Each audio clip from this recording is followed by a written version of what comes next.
বন্ধুরা, অনলাইনের মাধ্যমে পুরনো অস্পষ্ট ছবিকে কিভাবে পরিষ্কার ছবিতে পরিণত করবেন সেটাই আপনাদের দেখাবো।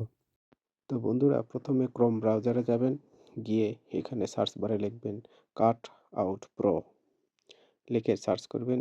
এরপর দেখবেন প্রথম যে ওয়েবসাইটটি আসবে, এই প্রথম ওয়েবসাইটটিতে ক্লিক করবেন। এরপর দেখবেন AI image enhancer, photo enhancer, এই যে দেখতেছেন ফটো ইনহ্যান্সারে আপলোড ইমেজ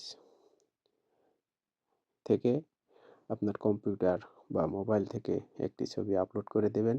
এই যে দেখুন, এটা বাম সাইডের এটা আগের এবং পরের ছবিটা, ডান সাইডের এটা পরের ছবি। দেখুন, আপনারা এই ছবিটির পার্থক্য বুঝতে পারবেন।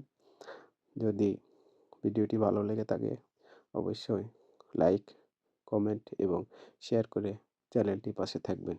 ধন্যবাদ।